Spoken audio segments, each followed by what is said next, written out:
Okay, let's continue our third chapter, metals and non-metals, and today we will discuss the chemical properties of metals.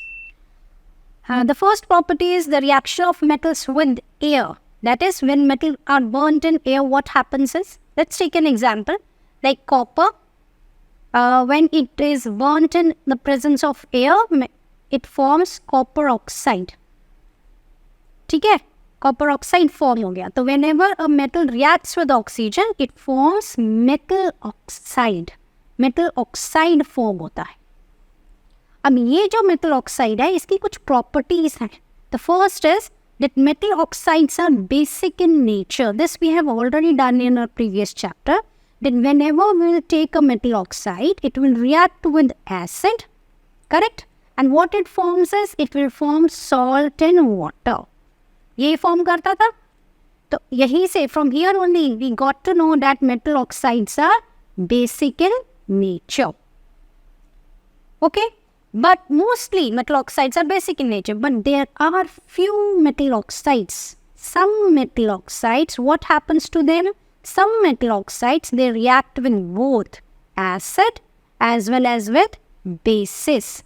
And they form what? They form the same thing, salt and water. ठीक है?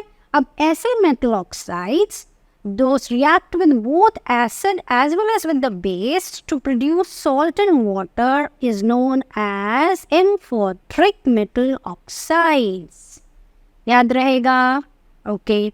An example of amphoteric oxides is aluminum oxide. Look here, aluminum oxide, Al2O3. Aluminum oxide क्या करता है?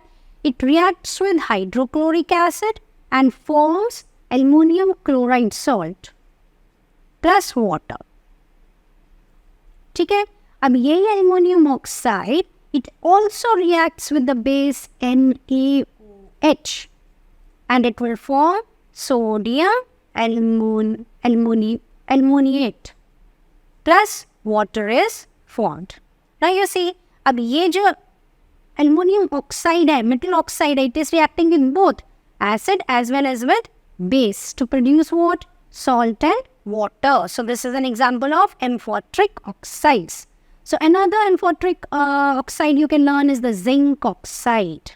ठीक है? Here are the balanced equations. Now the next property of this metal oxide which is formed is that they are insoluble in water. Remember, these are insoluble in water. लेकिन here again exceptions. There are some metal oxides which dissolves in water and forms what? Alkalis. ये चीज़ याद रखो. Metal oxides जो dissolve हो जाते हैं water में, what they form? They form or they are called alkalis. ठीक है? यहाँ example है sodium oxide dissolves in water and forms sodium hydroxide. Another example is potassium oxide that is dissolving in water. Okay? Now, see, when metals react with oxygen, they react differently.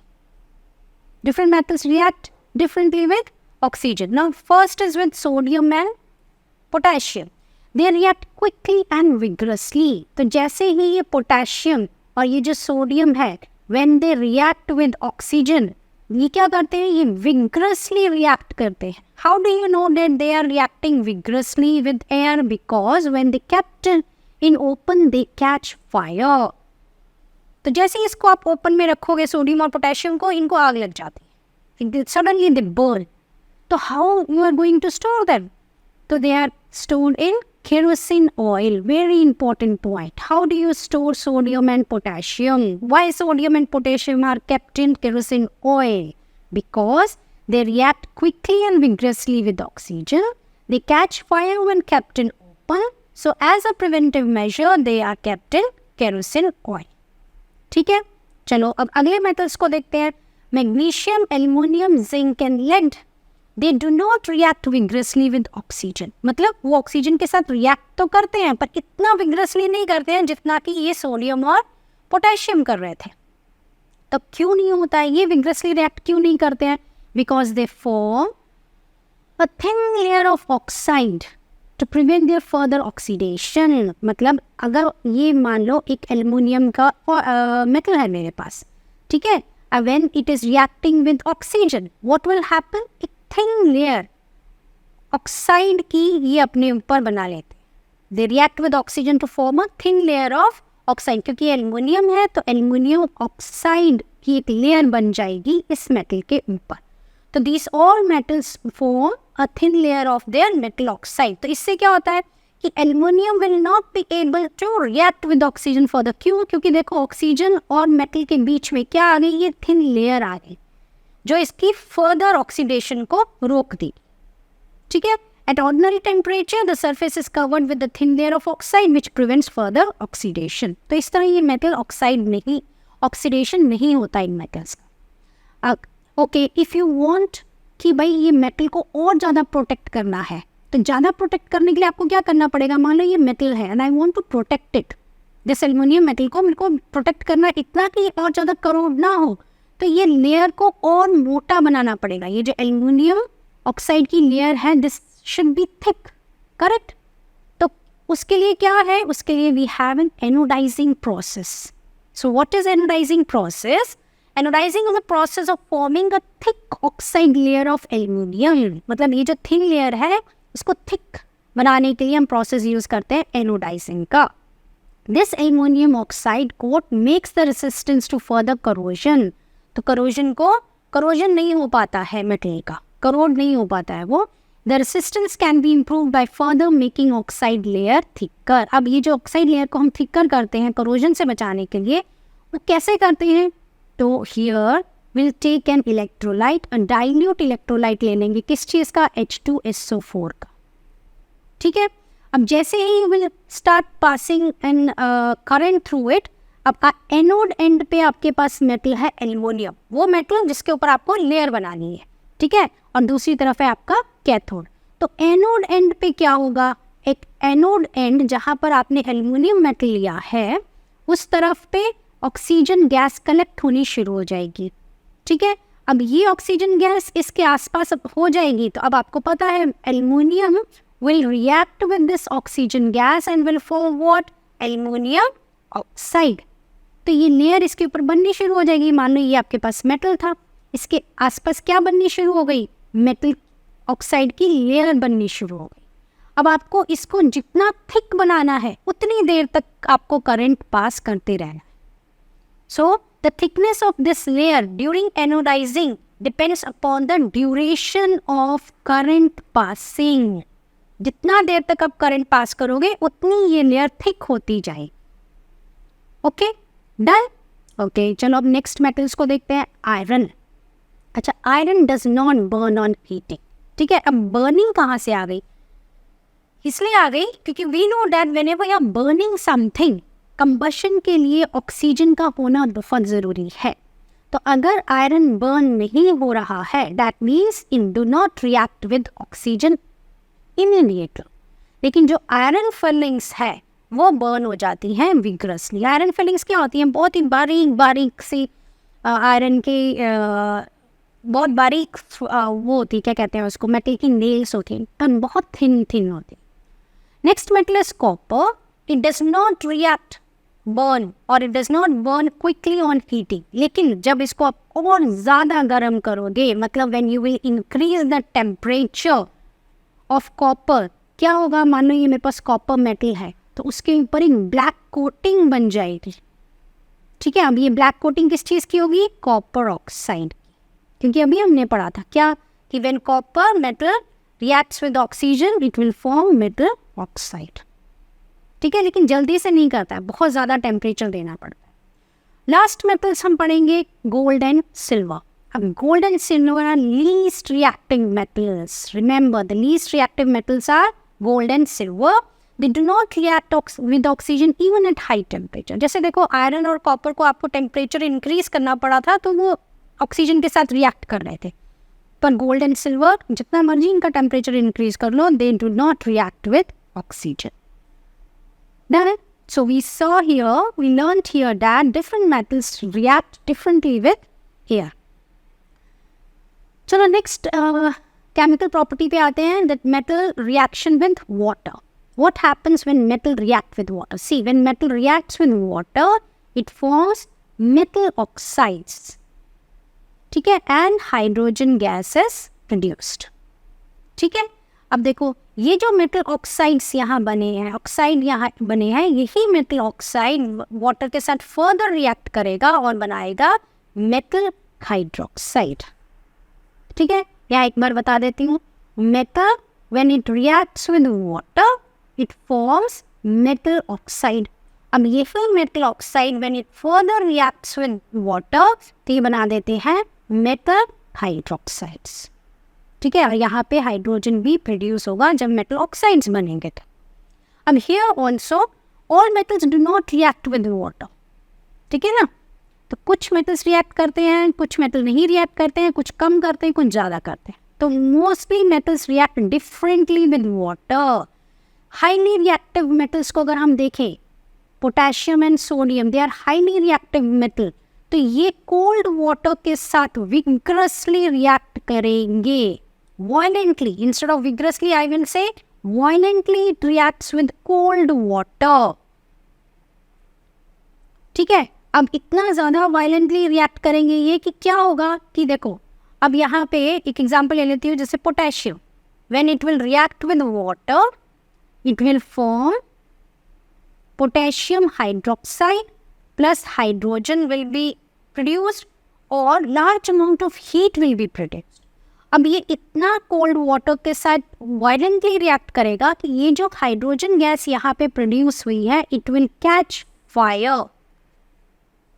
It will immediately catch fire. इतना ज़्यादा react करता है ये. Here you see.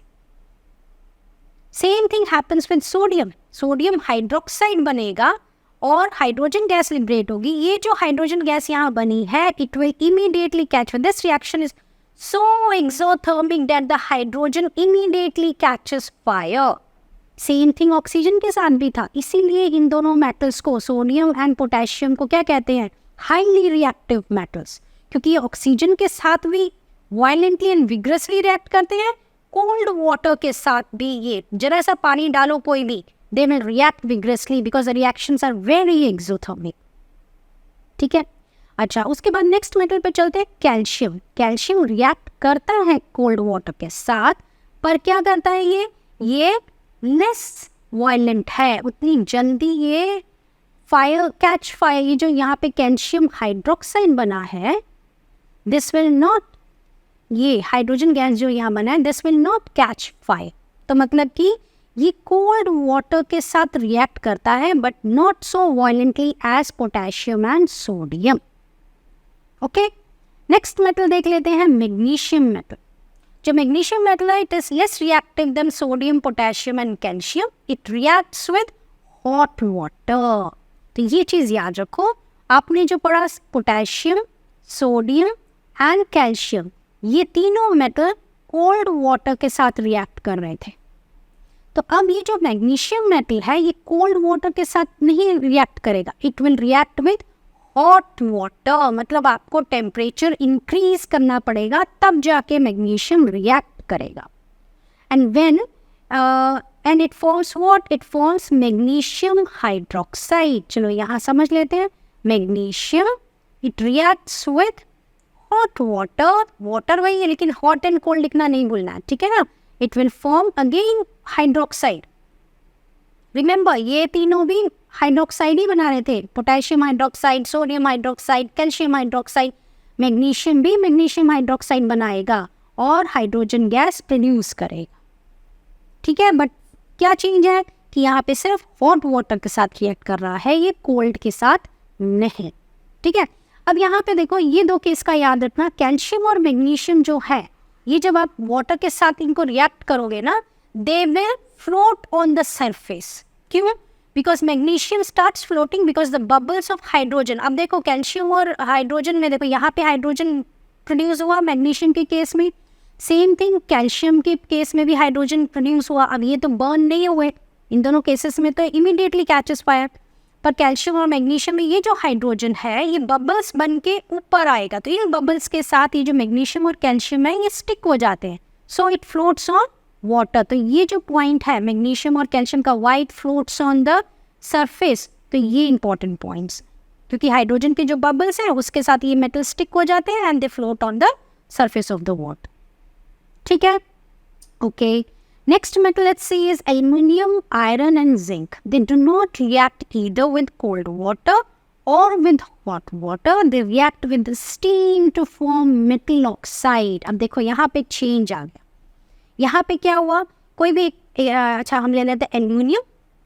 अब ये ना तो cold water के साथ रिएक्ट कर रहा है, ना ही हॉट वाटर के साथ रिएक्ट कर रहा है, तो किसके साथ रिएक्ट कर रहा है, ये कर रहा है स्टीम के साथ। और इस बार ये they will not form hydroxide, they will form oxide AN2O3, और हाइड्रोजन गैस लिबरेट होगी। और बैलेंस करो इक्वेशन को विच इज गिवन है। Same thing you see it with iron. Iron reacts with steam and forms iron oxide plus hydrogen gas is liberated. ठीक है, समझ में आनी बात? ओके। अब जो नेक्स्ट मेटल्स है copper, lead, silver and gold, they do not react with water at all. चाहे हॉट वाटर हो, कोल्ड हो या स्टीम हो, ये मेटल्स वाटर के साथ रिएक्ट नहीं करते हैं। ठीक है, समझ में आ गया? This was the reaction of metals with water. चलो एक बार थोड़ा सा रिवाइज कर लेते हैं। पोटेशियम एंड सोडियम, रिमेंबर ये बहुत विग्रसली रिएक्ट करते हैं किसके साथ, कोल्ड वाटर के साथ। ठीक है, इतना रिएक्ट करते हैं कि जो हाइड्रोजन प्रोड्यूस होता है इट कैचेस फायर। कैल्शियम जो है वो कोल्ड वाटर के साथ रिएक्ट करता है बट नॉट सो विग्रसली। और उसके बाद मैग्नीशियम, मैग्नीशियम किसके साथ रिएक्ट करेगा, हॉट वाटर के साथ। और ये जो मेटल्स हैं और ये क्या करते हैं, ये हाइड्रोक्साइड्स बनाते हैं। उसके बाद आ जाता है नेक्स्ट मेटल्स, कौन से, aluminium, iron, zinc. These metals they do not react with hot water but they react with steam। और ये क्या बनाते हैं, ये हाइड्रोक्साइड्स नहीं बनाते, ये ऑक्साइड्स बनाते ये, यहाँ पे भी हाइड्रोजन हर केस में लिबरेट होगी। और लास्ट में जो मेटल्स आ गए आपके copper, lead, silver and gold, they do not react with water. अच्छा, यहाँ पर अब एक क्वेश्चन आता है कि boilers are made up of copper. जो बड़ी बड़ी इंडस्ट्रीज में जो बॉयलर्स होते हैं ना, जिसमें बॉयल किया जाता है पानी को, they are made up of copper. Why, क्यों? Simple, because copper do not react with water, that's why boilers are made up of copper. Then let's move to the next chemical property, that is reaction with acids। Now mostly metals react with dilute acids के साथ वो react करते हैं। ठीक है, यहाँ पे लिख लेते हैं dilute acid and form salt and hydrogen। ठीक है, now यहाँ पे भी अब देखो जो मैग्नीशियम है that reacts vigorously with acids। अब आपको कैसे पता लगेगा कि भाई इसने विग्रसली रिएक्ट किया कि नहीं किया, क्योंकि बबल्स फॉर्म, बहुत ज़्यादा बबल्स, बहुत जल्दी बबल्स फॉर्म हो।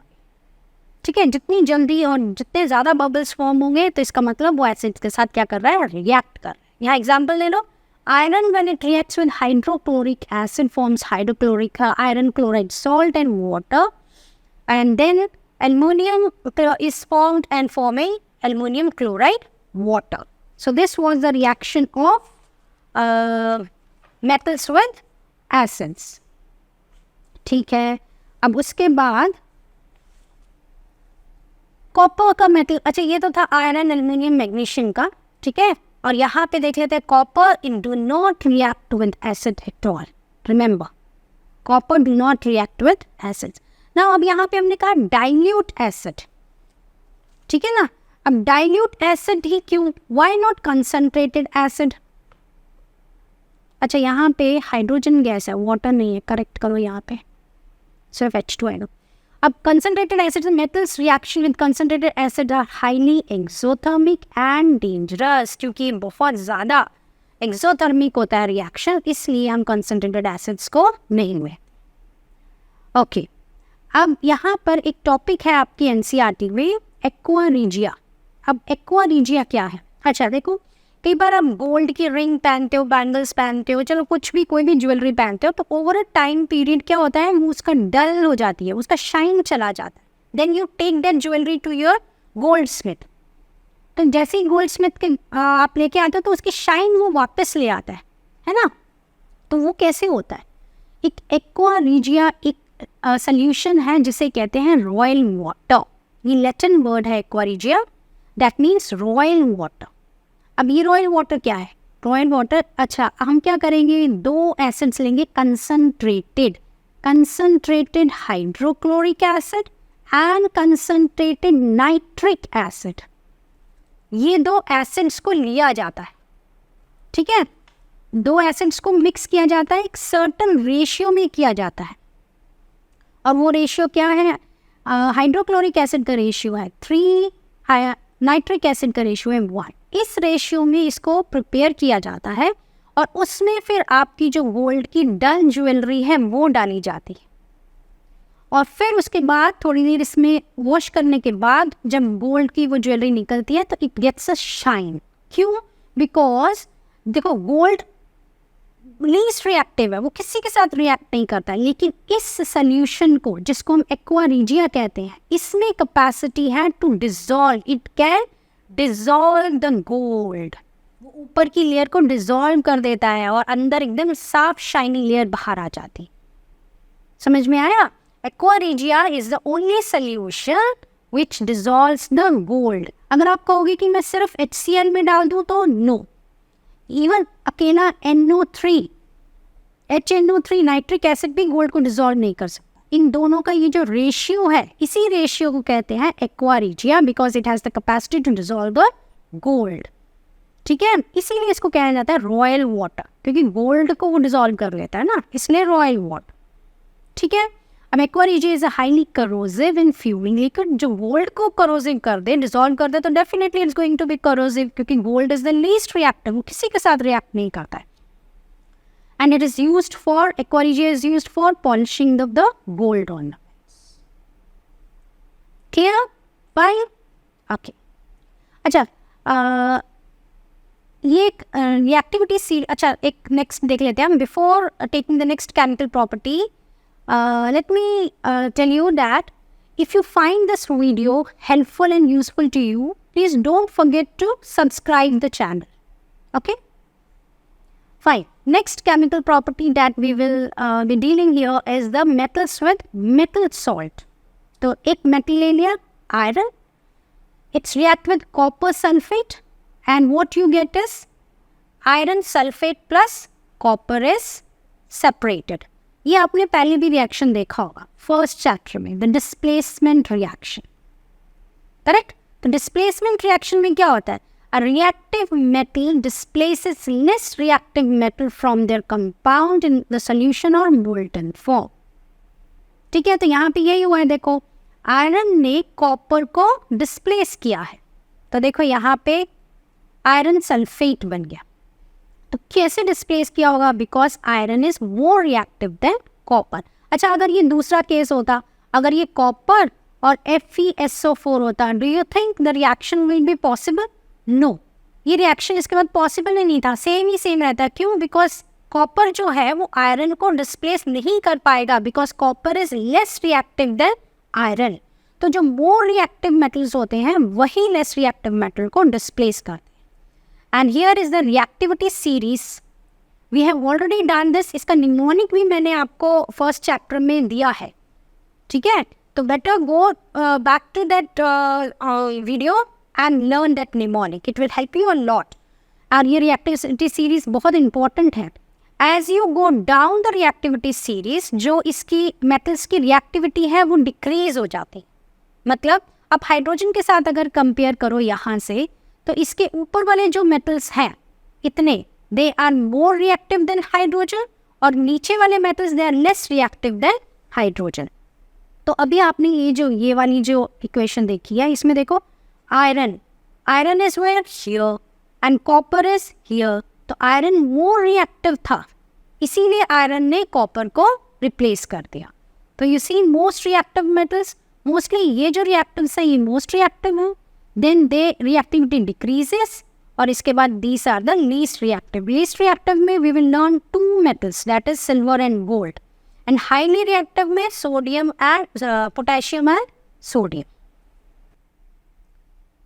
Okay, Let's see the next chemical property of metals with non-metals.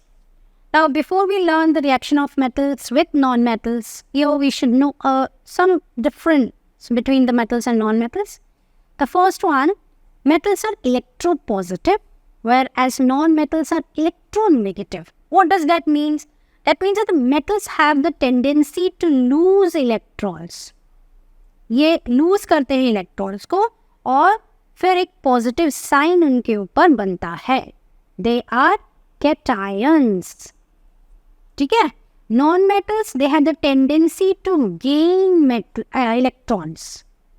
तो ये electrons को gain करते हैं, hence they get a negative sign on them and they are electronegative. Metal oxides are basic in nature, we know that, and non-metal oxides are acidic or neutral in nature. The metals, they react with water to form oxides and hydroxide. Just now we have learned about. Whereas non-metals, they do not have any reaction. They don't react with water. And metals, they react with dilute acids to form salt, whereas there is no reaction with non-metals. They do not react with acids. Now further, we should know few important points.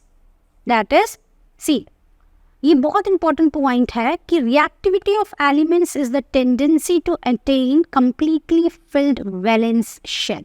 अब सबसे पहले valence shell क्या होता है? मान लो मेरे पास कोई भी एक metal है, ये nucleus होगा उसका. We know that उसके आसपास these are the shells, और इन shells में क्या होता है? इन shells में electrons revolve करते हैं, है ना? तो जो outermost shell होती है ना, सबसे बाहर वाली shell, उसको कहते हैं वैलेंस शेल. और ज़्यादातर जो एलिमेंट्स है, elements means it comes both metals and non metals, तो उनकी टेंडेंसी होती है कि वो अपने आउटरमोस्ट शेल को कंप्लीटली फिल करे. याद रखो, हर एक मेटल और नॉन मेटल हमेशा यही कोशिश करेगा कि उसकी outermost shell, valence shell, completely filled हो. अब कंप्लीटली फिल्ड क्यों होनी चाहिए? बिकॉज जो कंप्लीटली फिल्ड शेल होगी वो मेटल नॉन मेटल ज़्यादा स्टेबल होगा. टू अटेन द स्टेबिलिटी, हर किसी को स्टेबिलिटी चाहिए, राइट? तो ये क्या करते हैं, स्टेबिलिटी के लिए उनको क्या करना है, उनको आउटर मोस्ट शेल को कंप्लीट करना है. तो फर्स्ट प्रायोरिटी हर एक एलिमेंट की यही होगी. ध्यान रखो कि आउटर मोस्ट शेल क्या होना चाहिए, कंप्लीट करने की कोशिश करते हैं वो. अब कैसे करते हैं, that we will study later. Next is metals. They lose electrons from their valence shell and form cation and get positive sign. अब जो मेटल, सारे मेटल्स क्या होते हैं, वो लूज करते हैं इलेक्ट्रॉन. अभी हमने पढ़ा ना, दे आर इलेक्ट्रोपॉजिटिव, वो इलेक्ट्रॉन्स को लूज करते हैं. अब एक एग्जांपल लेते हैं, देखो सोडियम का. सोडियम का एटॉमिक नंबर कितना होता है, 11. तो उसका इलेक्ट्रॉनिक कॉन्फ़िगरेशन क्या होगा, 2. फर्स्ट शेल में 2 आ सकते हैं, सेकंड में 8 आ सकते हैं, थर्ड में भी 8 आ सकते हैं. याद रखो 10th तक आपको सिर्फ ये 3 शेल्स का याद रखना है कि फर्स्ट शेल में 2 इलेक्ट्रॉन्स, सेकंड में 8, third shell will also take 8 electrons. तो यहाँ पे इसके पास 11 है, तो 2, 8, 1. ठीक है. अब देखो इसकी लास्ट वाली शेल इनकम्प्लीट है ना?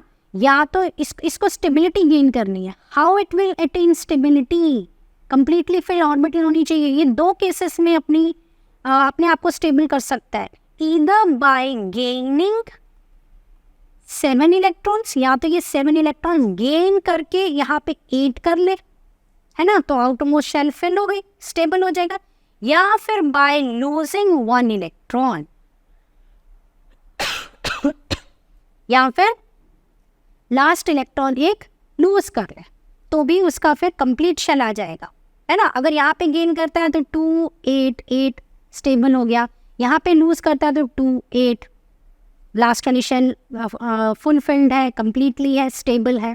तो which is easy? Is it easy to gain 7 electrons? It's not easy to gain 7 electrons, but easy to lose 1 electron. तो सोडियम क्या करेगा, sodium will lose its outermost 1 electron और उसका इलेक्ट्रॉनिक कॉन्फिगरेशन हो जाएगा 2, 8. तो outermost shell is completely filled, तो वो स्टेबल हो गया. This is what is given here. See, sodium electronic configuration is 2, 8, 1. it lost one electron. और जब भी लूज करेगा इलेक्ट्रॉन, इसने एक इलेक्ट्रॉन लूज किया है तो Na के ऊपर एक साइन प्लस का आ जाएगा.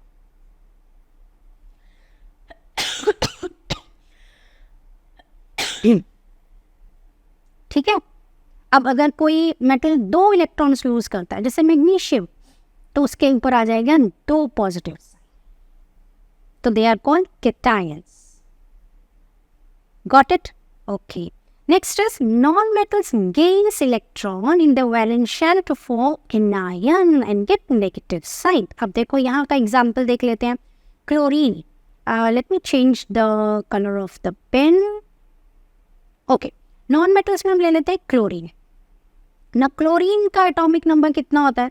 70. इसका इलेक्ट्रॉनिक कॉन्फ़िगरेशन लिखो. फर्स्ट शेल में 2, सेकंड शेल में 8, थर्ड शेल में 8 ले सकते हैं, लेकिन इसके पास तो सिर्फ 7 है. तो ये क्या करेगा? ये how it will attain stable configuration. या तो ये जो है 1 इलेक्ट्रॉन को गेन करे तो आउटर मोस्ट 8 8 8 हो जाएगा, कंप्लीटली फिल्ड हो जाएगा. या फिर वो 7 इलेक्ट्रॉन्स को लूज करे, तो लूज करने पे क्या हो जाएगा? 2 8. तो दोनों केसेस में वो क्या हो रहा है? स्टेबल हो रहा है. लेकिन which is easy? It's easy to gain 1 electron rather than losing 7 electron. तो ये क्या करेगा? It will gain 1 electron. तो देखो यहाँ पे इसने 1 इलेक्ट्रॉन को गेन किया है और इसका इलेक्ट्रॉनिक कॉन्फ़िगरेशन का 2 8 8. आउटर मोस्ट शेल उसकी, वैलेंस शेल उसकी कंप्लीटली फिल्ड हो गई. ये स्टेबल हो गया. इसके ऊपर एक नेगेटिव साइन आ गया क्योंकि इसने 1 इलेक्ट्रॉन गेन किया. अगर कोई मेटल है मान लो M, जिसने 3 इलेक्ट्रॉन गेन किए हैं, तो वो 3 माइनस आ जाएगा. ठीक है. तो positive means cations, negative means anions, and mostly most of the metals are cation and non metals are anions. Clear होगी बात? ठीक है. अब हम पढ़ क्या रहे थे? We were studying the reaction of metals with non metals. तो उससे पहले हमको ये प्रॉपर्टीज जाननी ज़रूरी थी. तो अब देखो यहाँ पे एक है मेरे पास मेटल सोडियम, दूसरा वो रिएक्ट किसके साथ कर रहा है? नॉन मेटल क्लोरीन के साथ. And what it is forming? Sodium chloride. और ये कैसे बना? एक दूसरे को इन्होंने क्या किया? इन्होंने इलेक्ट्रॉन्स दिए, है ना, आयंस ट्रांसफर हुए. सोडियम ने 1 इलेक्ट्रॉन दिया, क्लोरीन ने वो इलेक्ट्रॉन लिया. और इस तरह के जो कंपाउंड्स बनते हैं when a metal reacts with non metal, it forms ionic compounds. Right? So this was all about your chemical properties, and we will continue the next topic of this chapter in the next video. Thank you.